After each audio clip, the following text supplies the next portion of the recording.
soxna Bijou yaakaar naa ni noonu lañ ko constaté ci fan yi ñu génn mu am ay médias yoo xam ne daal suspendre nañ leen ministre bi sax mu ngi doon génn di ko xamle la fois passée muy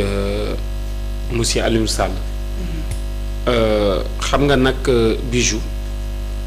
dañoo nekk ci benn dëkk boo xam ne dañoo adopté benn régime boobu ñu adopté mooy la démocratie mu ñu wax démocratie te waxuñu li nga xam ni moom mooy tax démocratie gën a am doole mënuñu wax démocratie te xooluñu nu ñuy jëmalee démocratie bi kanam ba mu def ne su ñuy wax démocratie wax loo xam ne day dooleel démocratie wax loo xam ne comme ni ma koy faral di waxee principe bu démocratie la wax loo xam ne fondement wu démocratie la du ñu exclure li ñuy wax la liberté d'expression. Bien sûr. Liberté d'expression mooy lan mooy ku ci nekk rek am sañ-sañu wax sa xalaat c'est différent de ku ci nekk am sañ-sañu wax li nga bëgg c'est différent ku ci nekk am sañ-sañu wax li nga gis waaye bu dee da ngay wax sa xalaat je pense que toujours day tax nga mën a obéir à ces principes yi nga xam ne teg nañ ko démocratiquement parlant. Exact. waaye bu dee da ngay obéir à ces principes nga am liberté d'expression loolu lan lay permettre ñu dégg ko mooy que ci démocratie liberté bi ñuy wax c'est une liberté encadrée maanaam du liberté bi nga xam ne dañ naan lu waay neex def wala pour dire mieux la saf nga def non dafay nekk liberté boo xam ne la lay tënk ak ca la nga xam ne yow moom ngay tënku mooy ak ay loi yi nga xam ne dañ koo teg te loi yooyu nañ bañ koy teg yow da ngaa d'accord ci nañ ko teg et pour favoriser cette liberté d'expression dañ naan dans toute démocratie dañ lay jox possibilité ngay mën a exprimer wu on te donne donc les canaux par lesquels tu peux passer pour t'exprimer et su ñu ñëwee ci canaux de communication yooyu noonu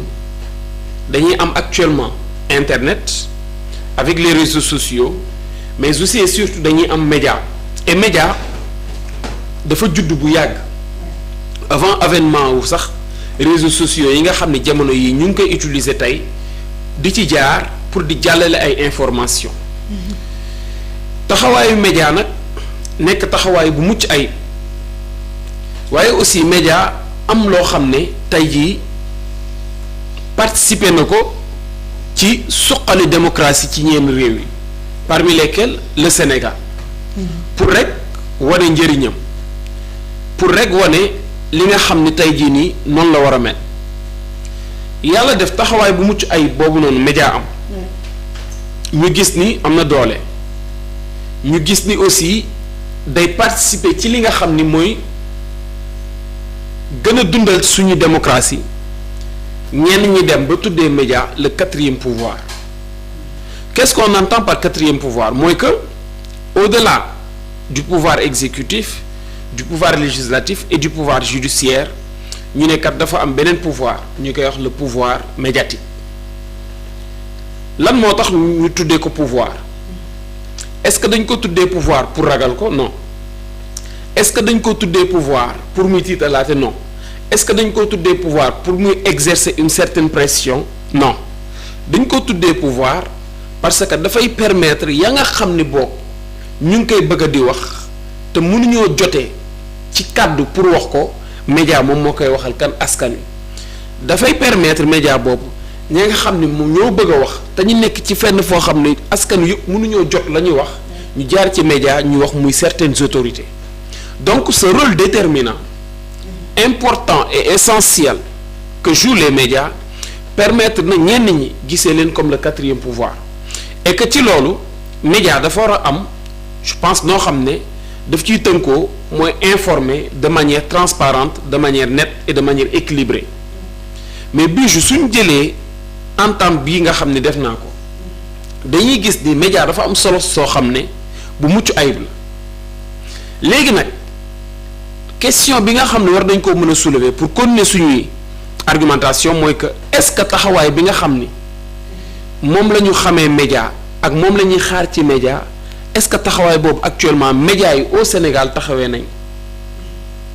et la réponse mooy déedéet dañuy gis ni taxawaay bu mucc ay bi ñu waroon am amatuñ ko léegi à chaque fois dañuy bëgg a incarner benn sérénité boo xam ne suñu dëkk dafa war a di doxee noonu dañuy bëgg a incarner benn honneur boo xam ne suñu dëkk dafa war a di doxee noonu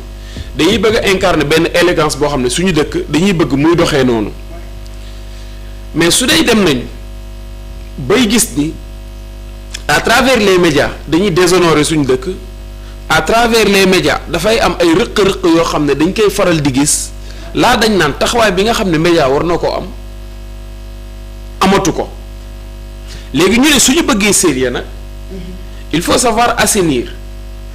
mooy jooyanti defaraat raxas la nga xam ne tilim la ci benn secteur boo xam ne gis nañ ko que ça soit le secteur administratif que ça soit le secteur de la presse que ça soit le secteur éducatif ainsi de suite ça dépend du secteur ñu gis le ministre de la communication ay jamono ca ginnaaw mu àddu woon wax ni dafa bëgg a assainir le milieu de la presse au Sénégal di nga gis ñoo xam ne dinañ critiquer waaye amul kenn ku ne d'accordu ci parce que lépp loo gis rek muy métier muy domaine par A ou par B dañ ci gis ay rëq-rëq te boo bëggee domaine boobu dox il faut que yow nga ñëw jéem a saafara loolu nga xam ne ay rëq-rëq la te mu amee ca dans cette perspective le ministre amee yéene ni dina jël lépp li nga xam ne tey jii nii jàppee nañ ko ay jafe-jafe te mu nekk ci média bi ñu war ko mën a dindi te loolu pour nga dindi ko mënoo ñëw ne Bijou yow sa média bi dindi ko parce que nangam da nga leen di woo ci defar mooy lan la nga xam ne moom mooy critère nangam ak nangam ya ngeen war a remplir yii la jox naa leen délai fii boobu nag boo ko remplirul kenn du la reconnaître laaju ñu la xaalis laaj ñu la dara ay papier ay formalité nga war koo mëne ñu ne kii kat reconnaître nañ ko mais ñu gis ni Sénégal bëri na ñu taxaw ne ay médias lañ alors qu'en réalité li ñuy gis derrière mooy ay tappalekat lañu structure ya ñuy yor structure tappalekaay la et nag mënoo ñëw bëgg a defar ñu naan kii kat la muy def moom daf koo tere woon wala nangam ak nangam il faut savoir faire la part des choses il faut savoir distinguer la dictature de la bonne gouvernance et mënoo wax bonne gouvernance te mettre en place des sanctions il faut que nag ñu arrêter que à chaque fois bu ñu gisee ay sanctions rek wala punition ñu ne waaw dictature la bu ñu gisee sanction punition ñu ne non waxuñu ñu woon li c'est différent dictature mooy que tey jii nii li tax ma wax rôle média bu important boobu noonu lan moo tax ñu assister à une émergence de beaucoup de médias au Sénégal c'est parce que démocratie dafa am su dictature amoon lan mooy am benn média mooy am benn télé benn rajo benn journal écrit ñépp ci la ñuy tënku pour xam te boobaa dañuy gis ni état dafay concentrer les informations autour de lui-même ba nga xam ni la mu bëgg ñu xam moom la ñuy xam et que loolu li gën a favoriser tey jii nii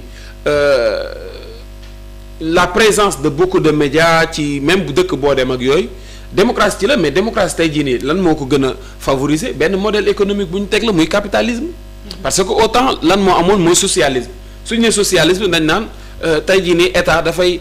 taxawee comme un état social c'est-à-dire un état qui participe rigoureusement à la vie des populations maanaam état bi moom moo lay jël presque lépp en charge il n'y a pas de privatisation léegi nag ba ñu demee ba ay jamono c'est-à-dire que dans la seconde moitié du 19e siècle ñu gis ni kat privatisation am na par l'intermédiaire du système capitaliste da ngay gis état dafa commencer bàyyi yenn biens mi di ko jaay wala boog di ko jox ay nit ba pare nit koo xam ne am nga possibilité investir am nga possibilité teg dara benn entreprise ak ñoom seen état ñëw ne la man leen rek laa lay laaj mooy nga fay ma impôt mais am nga droit jaay sa marchandise am nga droit créer nangam ak nangam donc loolu dañuy gis ni démocratie boobu noonu avec l'émergence de plusieurs médias lël daf ko favoriser léegi nag loolu mooy waral tey jii nii ku ci nekk rek la ngay jaay am nga droit jaay ko waaye nag na nga koy jaayee loolay problème munoo ñëw état jox la këyit jox la licence jox la lépp ne la tegal sa entreprise nga teg sa entreprise di def du matéisme non de cette même manière munoo ñëw état moom moo lay jox fréquence bu dee rajo wala télé état bu dee télé en ligne nga moom mooy réguler parce que moom ci territoire am lan lay jaayee loolu nga xam ne mooy signal ci territoire am la nga moom nga mën a émettre tout ce qui est onde ci territoire moom nga mën a capter yenn ondes yi nga xam ne moom mooy jóge ci satellite donc l'état en réalité dafa war a superviser moom mooy que état mënu laa jox yow nga yor sa produit d'accord on est dans une démocratie am na modèle boo xam ne économique ñu ngi koy appliquer mais est-ce que loolu raison la pour nga ne lu ma neex laay def non du ci entreprise du ci média mais malheureusement dañoo di faral di gis loolu donc su dee loolu dañ koy faral di gis état taxaw pour defar dañuy encourager état bu dee ne defar na am na ñoo xam ne parewuñ ñoom pour defaru ñu ne leen génn leen pour man warul nekk problème pour man loolu warul jur coow léegi nag ku ci nekk rek na xool ci boppam ak poser la question est-ce que man na ma doon doxalee baax na ba nga xam ne sanctions yi am na ku ci nekk nag bu dee da nga doon doxalee da ngaa jàpp ni dafa baax ba sanctions yi am ñëppay taxaw ne tu as été sanctionné injustement mais boobu ba tey gis ñu koo xam ne taxaw na ne man sama doxalin ma doon doxalin baax na ba ñu sanctionné ma non non bu ñu ko gisee dinañ ni kat ñii kat dañ leen sanctionné injustement dans un pays sérieux dañ naan am na loo xam ne kat suñ koy def il faut encourager l'État parce que chaque jour peut-être ñu wax ko fi dañ naan d'accord démocratie mais dans toute démocratie dafay am benn dictature mooy dictature boobu qu'est-ce qu'on entend par dictature mooy que l'État ne doit pas fuir ses responsabilités l'État doit toujours être présent l'État doit toujours assister sa population et pour assister sa population il faut savoir assainir les secteurs maanaam lépp luy rëq-rëq te mu nekk ci yenn secteurs yi nekk yenn domaines yi da nga naan lii kat dama koy éradiquer une bonne fois pour toutes Bijou mu ngi noonu. une fois pour toutes Ami Cissé ma bàyyi la rek nga àddu ci li nga xamante ne moom moo di arrêt immédiat de certains supports ou canaux de communication. xam nga Bijou dëkk boo koy defar pour man warul am xaaj ak seen pour defar bi tey jii mënuma ne damay defar 2A TV ma ne damay fex Amina nekk en règle Sougou nekk en règle mais Bijou dama koy bàyyi mu def lu ko neex loolu du doxal réew muy man muy keneen ak keneen kenn ku nekk ñun da nga war a tënku ci li nga xamante ne moo di règle ak loi yi nga xamante ne dañoo bëgg réew mi doxee ko noonu. parce que li tax ma wax loolu mooy dafa ci am yenn secteurs yoo xam ne dañu jàpp ne ay intouchable lañu dafa am ay secteurs yoo xam ne dañu jàpp ne boo leen laalee rek nga dégg ñu yuux mu ngi mel ni période bi nga xam ne dañ ne dañuy arrêté